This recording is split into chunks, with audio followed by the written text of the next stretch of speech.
Good afternoon. Here is the news at 1. I am Mike James.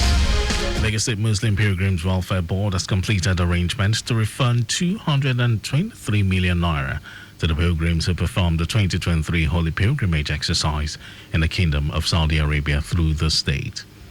The board secretary, Said Onikbede, in a statement confirms that the state has received the sum from the National Hajj Commission of Nigeria, NACON, being a refund for services not rendered by the Saudi authorities during their pilgrimage exercise.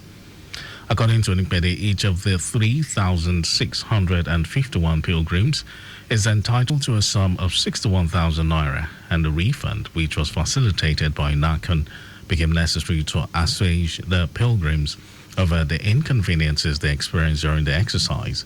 He stressed that for the beneficiaries to collect a refund, some requirements must be fulfilled.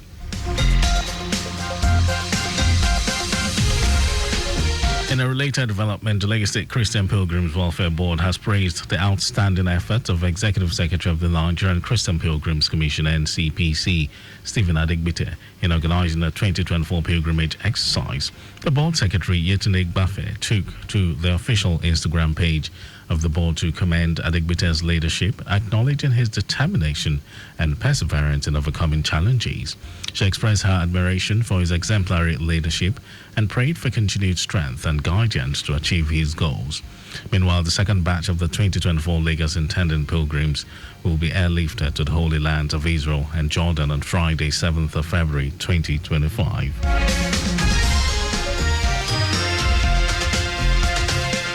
The Lagos State Traditional Medicine Board, LSTMB, has taken a significant step in promoting its advocacy and sensitization program by hosting an event in the Ekpe division. Speaking at the event, the registrar of the board, Babatunde Adili, said this initiative is part of a quarterly program aimed at providing a vital platform for practitioners and stakeholders within the traditional medicine community to engage in meaningful dialogue, exchange innovative ideas, and build essential networks in various zones across the state. The registrar extended heartfelt congratulations to the practitioners in the division with the establishment of a zonal office by the board, which is set to simplify the registration and renewal process for practitioners. Adelaide said practitioners should embrace synergy between themselves to move the practice forward. The federal government has announced the addition of hairstyling, plumbing, GSM repair, makeup, and 12 other new trades to the basic education curriculum. The development comes following ongoing reforms in various sectors of the economy. A statement issued by the National Orientation Agency, NOA, says the new trades were added to the basic education curriculum to boost students' practical skills and employability. The new subjects include plumbing, tiling and floor works, POP installation, event decoration and management, bakery and confectionaries, hairstyling, makeup, interior design, GSM repairs, and satellite TV antenna installation. Others are CCTV and intercom installation and maintenance, solar installation and maintenance, garment making, agriculture and processing, including crop production, horticulture, and livestock farming like poultry and rabbit rearing, and basic digital literacy, including IT and robotics. The statement notes that the new subject will take effect from this month for primary and junior secondary students across the country.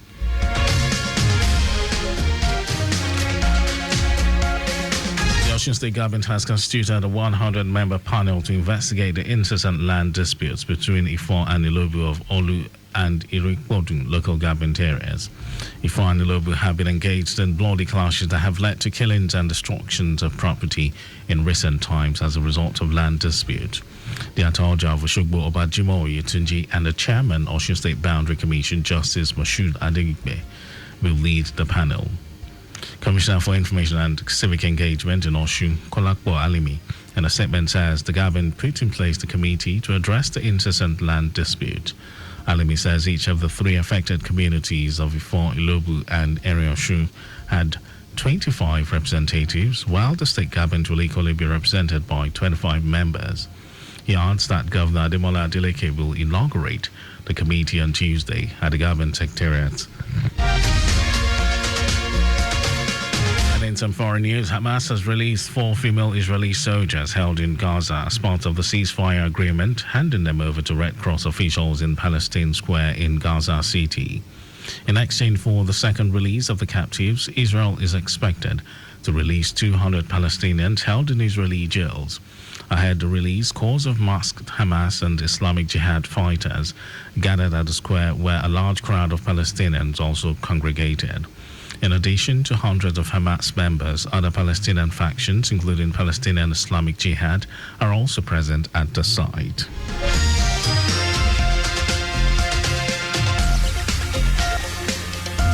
And now sports news.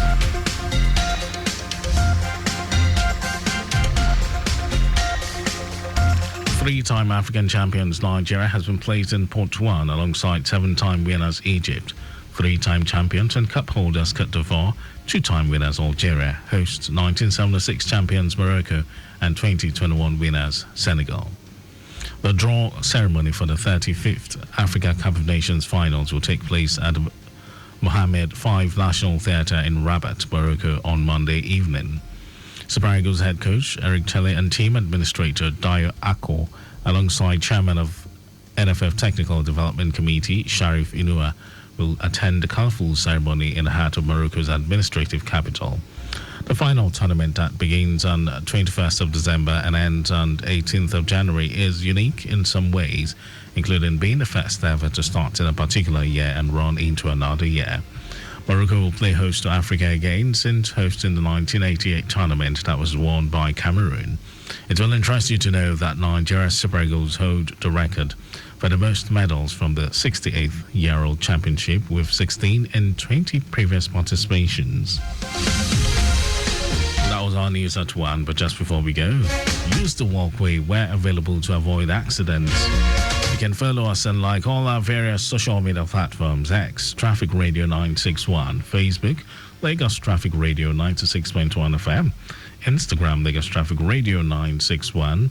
Subscribe and watch our news and programs live on YouTube, Traffic Radio 961. And you can also visit our website, www.trafficradio961.ng. Did you know that the Sanwo-Olu administration trained 78 persons and placed 12 under the Talent Development Program, TDP, a student loan program aimed at training young persons in tech skills and placing them in employment? You can get more details on the Legacy Government website, and for contact with the newsroom, send a message to info@trafficradio961.ng. That ends the news broadcast compiled by Adirayodo Olaya. Thank you for listening, Lagos. My name is Mike James. Good afternoon.